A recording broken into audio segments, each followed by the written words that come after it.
Hey, so today's tutorial is all going to be about mixing drums, and it's going to show you how to actually get the drums mixed in your projects and give you some tips and tricks and advice, because honestly the drums are the least intuitive thing that you can deal with in the studio.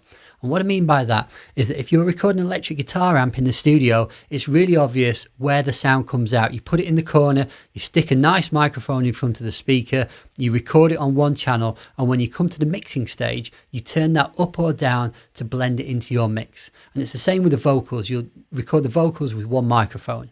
The bass or the keyboards, you might not even record with a microphone. You might just plug them straight into the desk. And it's really easy to blend them into your mix by turning them up and down. The drums are really unintuitive because it's this huge behemoth of an instrument with loads of different sounds coming from loads of part of the kit. You're going to have to use loads of different microphones suited to different frequency ranges.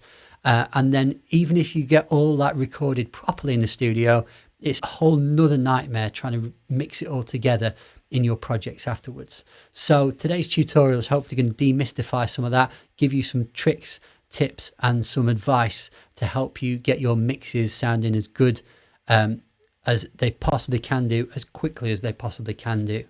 The track that we're going to be using to demo the stuff today is a little 16-bar snippet of some drumming that a friend of mine, Shannon, did for some of my electronica tracks a while back. And the reason I've chosen this section is for several reasons. Number one, he is an awesome drummer, and it's really fun to play around and mix some of his drums, especially when he's grooving like he is in these sections here. Secondly is that we recorded these drums in the college that I teach music technology at, and the studio is a nice studio, but the drum kit in there is not a particularly high spec drum kit. It's kind of a mid-range, nice drum kit, but it's kind of similar to the one that most people might have access to when they're recording in the studios. And the same with the microphones. They're very much mid-range, affordable microphones that we used. We're not talking several £1,000 Neumanns. We're talking about, 57s, 58s, SEs, affordable microphones that you're going to have in the studio when you take your stuff in there to get recorded. And thirdly is we're going to be looking at using stock Logic plugins to mix today. And the reason behind that is that we could do a real clever tutorial today where we could use like hundreds or thousands of pounds worth of boutique plugins, but not everybody has access to that kind of equipment. So I wanted to make this as accessible as possible by just using the stock Logic presets and plugins, so that everybody can kind of engage with this and get on their feet as quickly as possible with their mixes. So this is what it's going to sound like. What I've done earlier is I've put it in a separate project and stripped off all of the processing. And I'm going to explain to you how we got it up to this stage.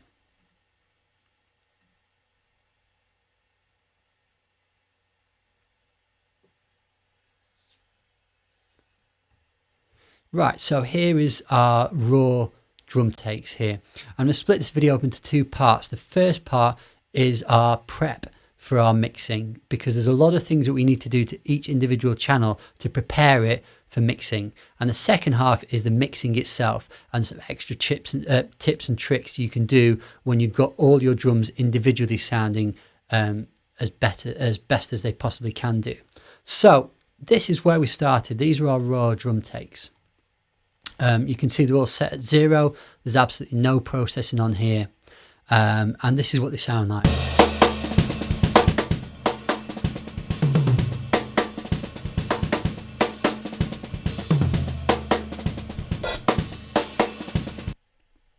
They sound pretty good, to be honest, straight out of the box. And this is drum mixing tip number 1, is that I cannot stress how important it is to get a good sounding take in the studio. It's not like other instruments where, say you recorded a fairly dodgy vocal take, or say there was a load of hiss on the guitar amp, that you could get the guitarist back in or the vocalist back in. You could even record it at home and do overdubs. Drums, you kind of need to get it right in the studio, otherwise you're stuck. I remember a few years back, I did a session, did a kind of live soul band, and I wasn't paying attention on one of the tracks, and I didn't notice that the overhead, one of the overheads, was recording into the desk, but that signal was somehow not going from the desk through to Logic. And when it came to mix the project at home, I found that one of the overheads was completely missing, which was an absolute nightmare, because the problem is we couldn't get back in the studio, we couldn't get everybody back in there, and we didn't have the time and the space to re-record that session. So I just had to fudge it with the other overhead, and it was a horrible experience, and it was not pleasant. If I'd have paid more attention and got it right the first time around, I would not have been in that position. So getting good, strong signals from all your mics and recording them properly with proper microphones is the best way to start off on a good footing. I'm going to do a separate video in future about how to record drums individually in the studio, but if you'll notice from the timestamp as to when this video goes out, we're slap bang in the middle of quarantine, so getting access to the studio is pretty impossible right now. So let's talk about the drums. Let's do a little bit of prep before we've even gone into individual channels. The first thing that I like to do with my drums, and what I suggest you do with your drums when you're mixing them, is you get your little mixer window up, draw a little box around the entire thing, select them all, and instead of sending them straight to our stereo output, we're actually going to send them to a bus channel first. So I'm going to click bus 1, and it invents a little bus channel here. And why we have it sent to here is because, say we got like a really awesome drum mix here, we've balanced out all of our kit and we're really happy about the way it sounds, and when we add in all the rest of the instruments, our drums are way too loud and we need to turn them down in the mix. Now, it'd be an absolute nightmare to turn all of these drum mics down individually. So if we send them all out to a bus channel first, basically a master channel for our drums, I can turn down the entire drum mix there, or I can turn it up. And in fact, I can even double click on it there and label it drums, so I know exactly where I'm at. So that's step number 1. Step number 2, and I said this before, is that I'm trying to make it as accessible as possible. So we're going to add some compression to our drums. Just reset those. We're going to add some compression to our drums. And the way we do that is we go to our audio effects channel and we click the little box there, and under dynamics, compression, and here's what our compressor looks like. And for those people that are still a little bit hazy about different effects plugins and things, in a nutshell, and I'm sure some people will slate me in the comments down below, but in a nutshell, in as easy possible language as possible, compressor compresses the volume ranges sound, so it brings the loud bits quieter and the quiet bits louder, and it makes your different parts of your kit easier to balance out. And it's really important to have it on every single part of your kit. The second thing that people are going to get really mad at me about, oh, hopefully not, because, you know, I'm trying to make these kind of happy and friendly and accessible, is that we're going to be using a lot of presets today. And the reason we're using presets is that when you first start getting into a studio, the idea of getting a band in, learning how to mic up all the bits of the kit and learning how to mix is where you first start off with. And knowing that you need compression on your tracks is one thing, but knowing exactly what every single dial on here does is a whole other ball game. And I've seen a lot of students that I teach, when they first start mucking around with compression, they know they need compression on there, but understanding what threshold and ratio and attack and release and knee and all these different settings are is difficult to get your head around. And if you're still struggling with that aspect of effects plugins, I cannot stress how useful clicking on factory default and having a look at some of the presets for the effects are. So for example, drums, we've got this on our drum channel, our kick drum channel, and you'll notice that down here there is a couple of kick drums. So I'm going to choose this one, Type R kick drum, and if all of this is a little bit hard for you to understand, you can just leave it there. If you know exactly what threshold and ratio and attack and release do, go nuts. Tweak it to your heart's content. But if this is a bit of a mystery to you, leave it at that. Next, we're going to put some compression on our snare drum. Again, we're going to go factory default. I'm going to choose VCA snare. And we're just going to leave it there. We're going to copy this over here, we could set it up as a separate compressor on here, but here's a little shortcut. If you click Command and Option and hold down an effect, you can drag it onto a different channel, and when you let go with the mouse, it copies that effect and the settings exactly. Hi-hats, there actually isn't a separate setting for hi-hats in the factory default. So what you can do is you can actually use one of the overhead ones. So we're going to use a tight drum kit one. And we're actually going to use that same one on our overheads. So we're actually going to copy that from our hi-hats to our overheads over here. And lastly, we're going to put a compressor on our toms. And again, we're going to copy that compressor to our other two toms. Second tom and our floor tom here. So for a start, we've prepped our drums in terms of putting compression on everything. Next thing, we're going to start and go through each individual channel of the drums and make sure they sound good enough to blend together later on. So we're going to start off with our overheads.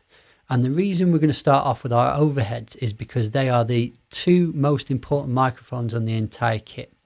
Why that is because you get the entire sound of the drum kit on your overheads. If I press play now, you'll hear that it's captured everything.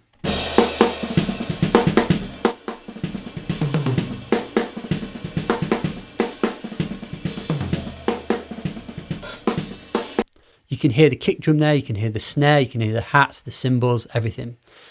You'll notice as well that as we're going along, anytime that something starts clipping, because as soon as you start compressing things and adding EQ and different effects and things will start to go into the orange or the red on channels. And that's when you need to start taking those channels down. Otherwise, they'll start clipping and adding distortion to your mix.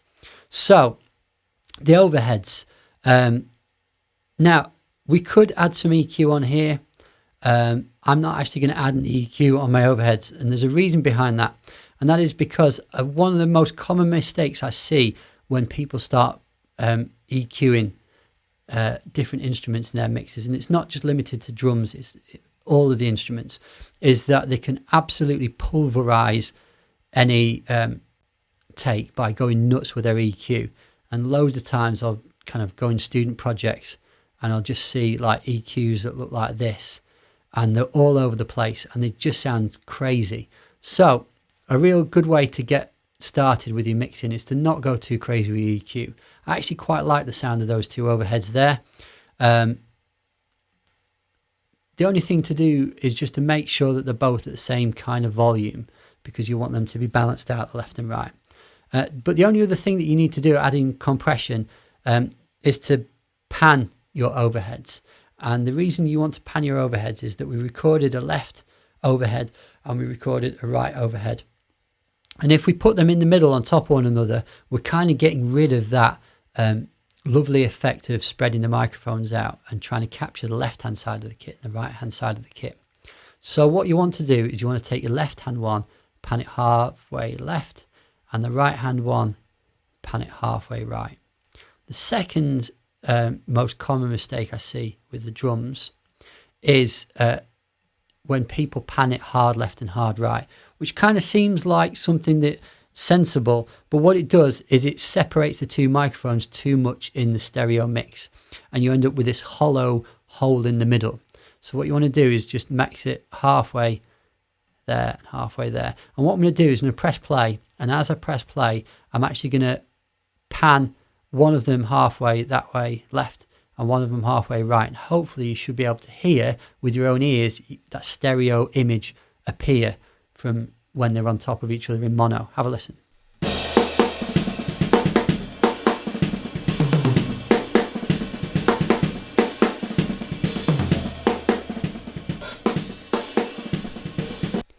So there you go. So that sounds very nice. Let's just be pedantic and make sure they're exactly the same. So there are overheads, and we can just leave them. And in fact, let's just mute them, leave them on their own. Next, we're going to be looking at different spot mics on the kit. And the first thing we're going to be looking at is the kick drum. Let's have a listen to the kick drum on its own.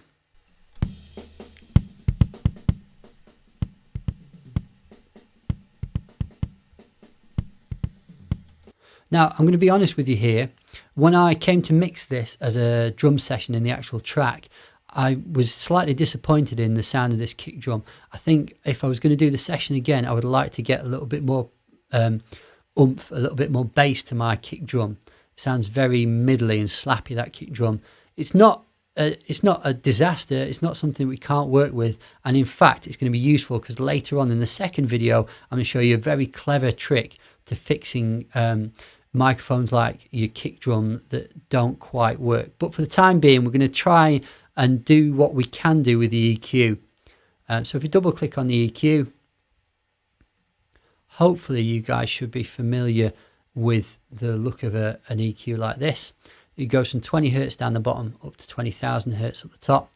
And one of the first things, one of the most important things that you need to learn as a producer is where different instruments sit in frequency range. And it's a really, really useful tool to have under your belt, is to know exactly where different instruments sit, because knowing that my cymbals and my hi-hats are up the top end here is going to allow me to bring out any crispness that I want to in my mix.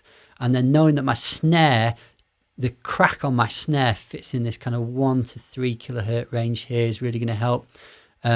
Mixing our toms and the punchiness to our snare is going to be in this range here, and then down the bottom is where our kick is going to lie. So there's 3 things that we can use to help us with our EQ. Number one is like a cutoff, where it cuts off all the frequencies below.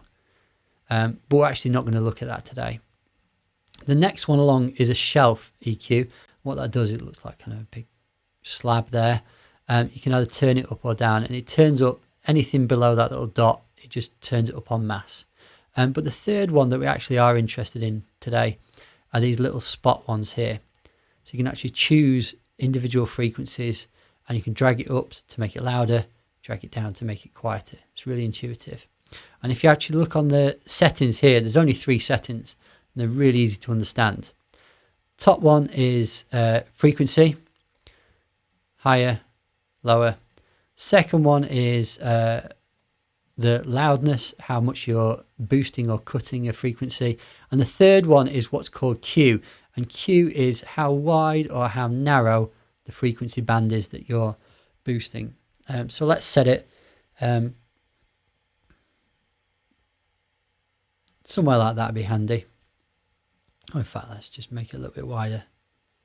And the trick is, when you're trying to find that boost in the kick drum, is when I press play, I'm going to really ramp this up and I'll try and find the exact frequency that's going to give my kick a little bit of body. And then I'm just going to take it down to the level that I'm really happy with. So let's have a listen to the kick.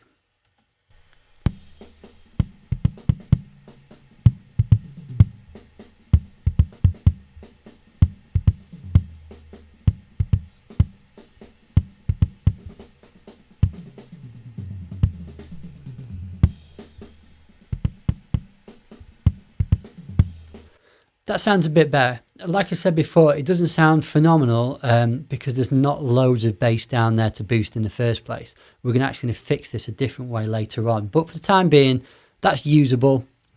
I'm going to leave it there for the time being. The next thing we're going to move on to is our snare. And we're going to have a quick listen. Now you'll notice here that I've used undersnare and oversnare microphones. And I think this is a really important thing to point out when you're recording your drums, is that if you think about the toms, the sound of the top tom head and the sound of the bottom tom head are really similar. Whereas actually on the snare, a snare is made up of the top tom, the top head, and the bottom head has that metal snare on it. So you get 2 different sounds. Sound number 1 is this one.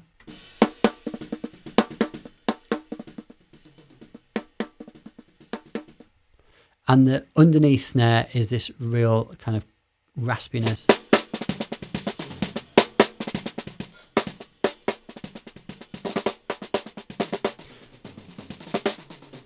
And if you combine them together, you should end up with like quite a satisfying snare sound. Let's have a listen.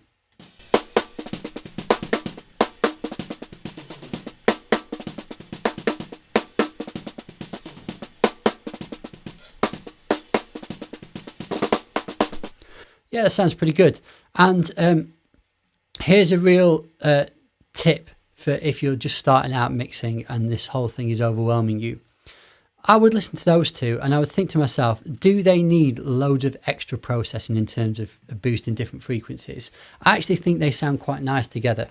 And if you're struggling to get your head around mixing, sometimes just leaving them, say those two snares, and being happy with the sound of those two snares can save you a lot of time faffing around with EQ and getting yourself into a hole in terms of finding frequencies and everything. So we're actually just going to blend those two together and just leave them as they are. And actually, if we mute the rest of this kit and just have the overheads and the kick and the snare, our drums should start to come together and they should start sounding better than they were at the start, certainly.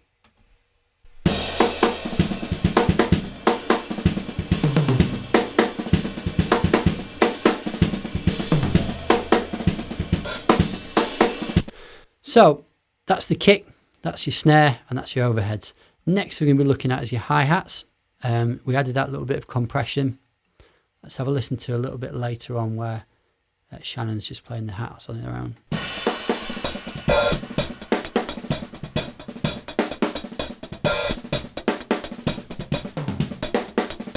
I will say this, not everybody records hi-hats, and certainly myself, not every session that I do with a drummer I will get a hi-hat microphone out. The only reason I got it out on this particular session is that if you're working with really great drummers that have real deft touch on the hi-hats, it's really handy to have a hi-hat microphone. If you've got somebody who plays the drum kit very loudly, you might tend to find that when you do your mix, you might tend to find you start to turn your hi-hats down, and eventually you just turn the hi-hat microphone off and you wonder why you recorded it in the first place. So sometimes I'll record hats, sometimes I won't. Just this session I did. And actually, with the compression on, I think those hi-hats sound fine and decent enough to be mixed.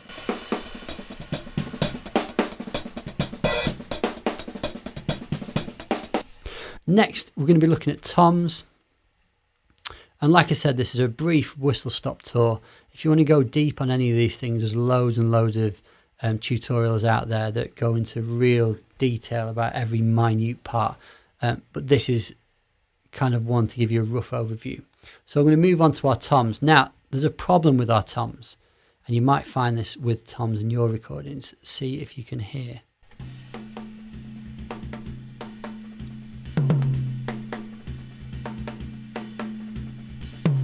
Now, if you have a listen there, you hopefully have noticed that even when this tom is not being played, the skin is reverberating every time the snare or the kick drum hit, which is a big problem really, because it means that we've got that constant ringing sound in our mix, and that's not good. So things that you could do to fix that if that was happening on your mix. Number one, you could try and EQ it, which would be a way. A clever way that I prefer to do is using a gate, which is under dynamics right at the bottom, noise gate. And what a gate is it cuts off everything below a certain volume threshold. So this little threshold here, the louder I turn it up, the less quieter, it cuts out all the quieter sound. It only lets through really loud sounds. And seeing as when the drums are hit, oops. Oh yeah, that's it.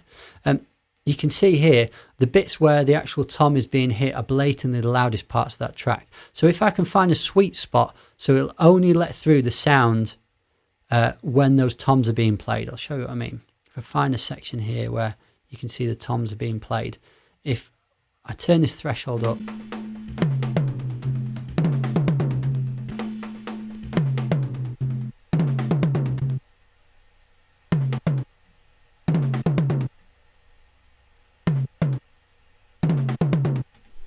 so I've got to this threshold, so it's just anything below it in the background is being cut off, and only when the actual tom itself is being hit, it's letting the sound through.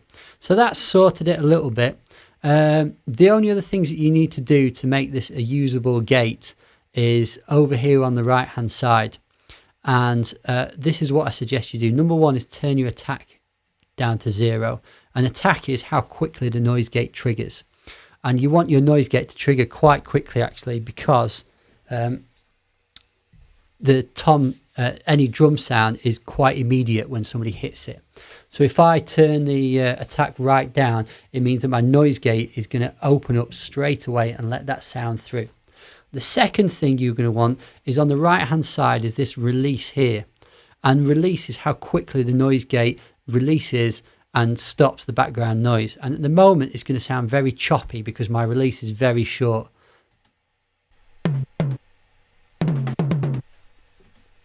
And if I turn up the release to say around 130 milliseconds, you're going to end up with capturing that little reverberation of each tom hit, and it's going to sound a lot better. I'll show you. Listen.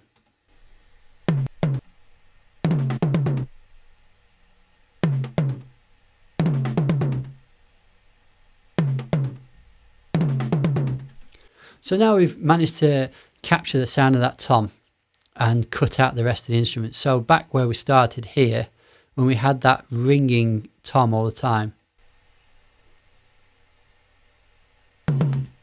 it's completely gone. And we've only got the toms themselves. So that's sorted a problem out for us. A little trick that you can do is that if you're using the same kind of toms and the same drummer, and you've mic'd them up in the same way, you can often cheat and copy the gate settings onto the second tom. And if you're lucky, let's have a listen.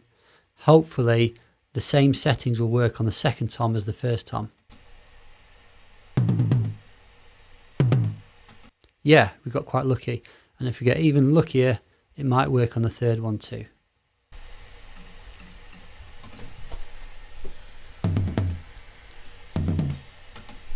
Yeah, so that's quite good. The last thing on the toms is that I'm going to say I think these probably do need a little bit of EQ. Like I said before, I was happy with the sound of my snare and happy with the sound of my overheads and the hi-hat. I'm not entirely happy with the sound of my toms. So let's just solo this first tom.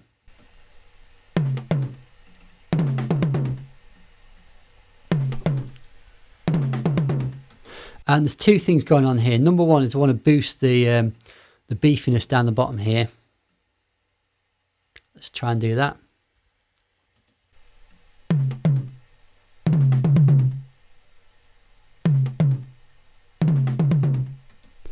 So that sounds a bit beefier down the bottom. The other thing is that I don't like, there's a frequency up here that's just ringing a little bit. I don't particularly like it. So what I'm going to do is I'm trying to highlight that and try and find out which frequency it is and then try and take it out. So let's have a listen.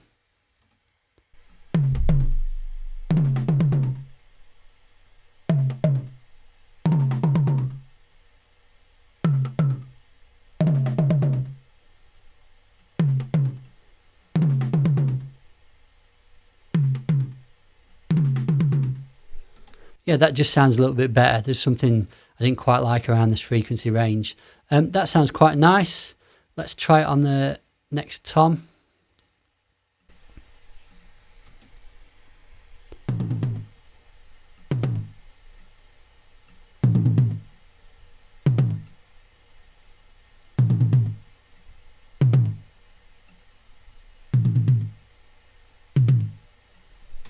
Yeah, again, that sounds quite good. I'm zipping past this really quickly as well. If I'm going to mix this properly, I would spend a lot more time tweaking this, but I'm trying to make this as fast a process as possible. And the last thing is, let's sort out our floor tom.